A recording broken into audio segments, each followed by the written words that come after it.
January 17, 1991. The skies over Kuwait explode. It is the most advanced air armada the world has ever seen. Their target, the army of Iraqi dictator Saddam Hussein, who had invaded and plundered the tiny, rich nation of Kuwait just months before. The world remembers this as the Gulf War. But for the people of the Middle East, this was merely the sequel. The original Gulf War, the brutal, 8-year nightmare between Iraq and Iran, had already rewritten the region's destiny. It is a story often overlooked today, buried under the conflicts that followed. But to understand the modern Middle East, the tensions, the alliances, the chaos, we have to go back to the beginning. This is the Iran-Iraq War, the war that changed everything. To understand this war, we have to forget everything we know about modern Iran. In the mid-1970s, Iran was not an enemy of the West, it was its closest ally. Ruled by Shah Mohammad Reza Pahlavi, Iran was wealthy, modernizing, and armed to the teeth with American weaponry. They flew the most advanced fighter in the world, the F-14 Tomcat. They had British tanks. They were the guardians of the West's interests in the oil-rich Gulf. But beneath the surface, the Shah's white revolution was tearing his country apart. He had stripped power from religious leaders and redistributed wealth, trying to westernize a deeply traditional society. Opposition grew, and one man united them all, a fiery, populist cleric named Ayatollah Khomeini, living in exile. In 1978, the streets of Iran erupted. The Shah, weakened by cancer, was powerless. By January 1979, he was gone.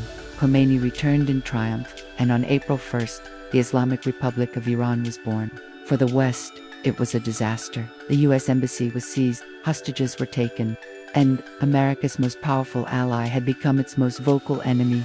Armed with all the advanced jets and tanks, America had just sold them. While Iran was consumed by revolution, a similar drama was playing out next door in Iraq. On July 16, 1979, a ruthless politician named Saddam Hussein forced the president out of power. He immediately purged his rivals, executing hundreds to secure his grip on Baghdad. Saddam looked at the chaos next door and saw an opportunity. Iran was in disarray. Their powerful military was crippled by purges of loyalist officers and a Western arms embargo. He also saw a threat. Khomeini, a Shia Muslim, was calling for revolution across the region, which could inspire Iraq's own Shia majority to rise up against Saddam's Sunni-led government. Saddam decided to strike first. His goal was to crush the new Iranian regime before it could stabilize, and to seize control of a vital waterway called the Shatt al-Arab, which held massive strategic and economic value. On September 22, 1980, he launched his invasion. His plan was a modern-day blitzkrieg: destroy the Iranian Air Force on the ground, and grab the territory before Iran could react.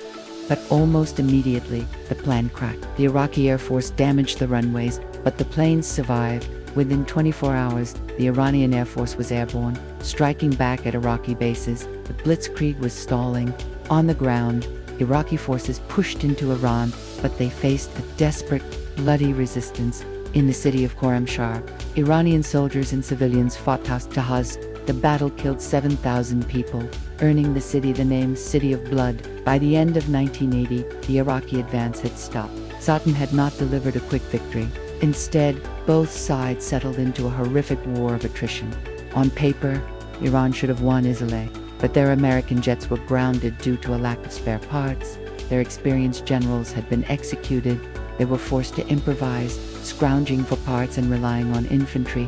Saddam, meanwhile, was being armed by the Soviet Union and France. He had the weapons, but he had a critical flaw. He was a micromanager.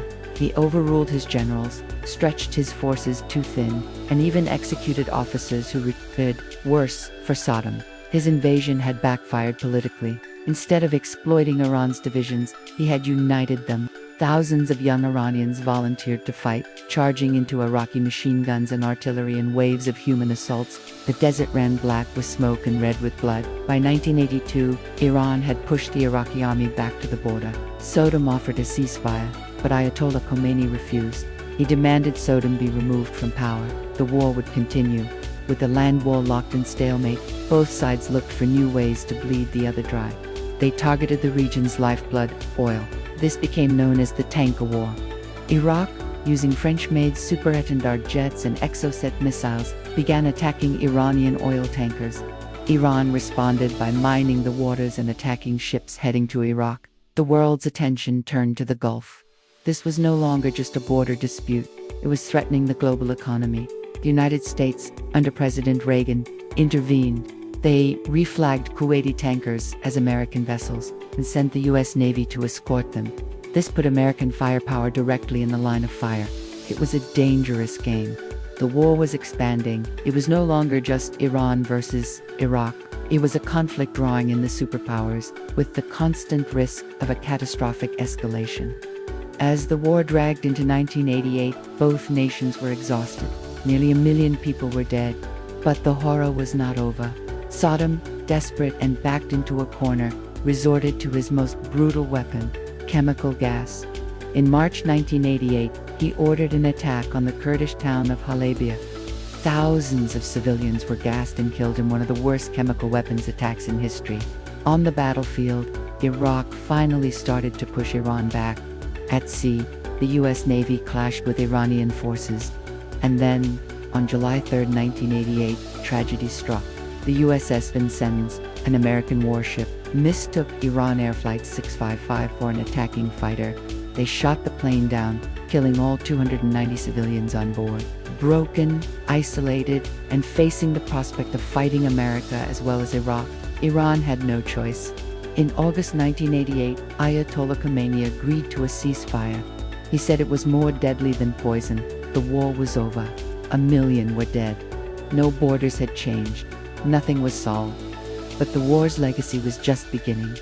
Saddam, emboldened by the world's indifference to his use of chemical weapons, thought he could act with impunity. Just 2 years later, he invaded Kuwait, leading to the Gulf War and, eventually, to his own downfall. Iran emerged as a paranoid militarized state, viewing the world with deep suspicion. The war solidified the power of the hardliners and fueled their support for proxy groups across the region. The Iran-Iraq War is the ghost that haunts the Middle East. It is the original sin that led to the chaos of today. And understanding it is the only way to understand what comes next. Thank you for watching. If you want to dive deeper into the conflicts that shaped our world, hit that subscribe button.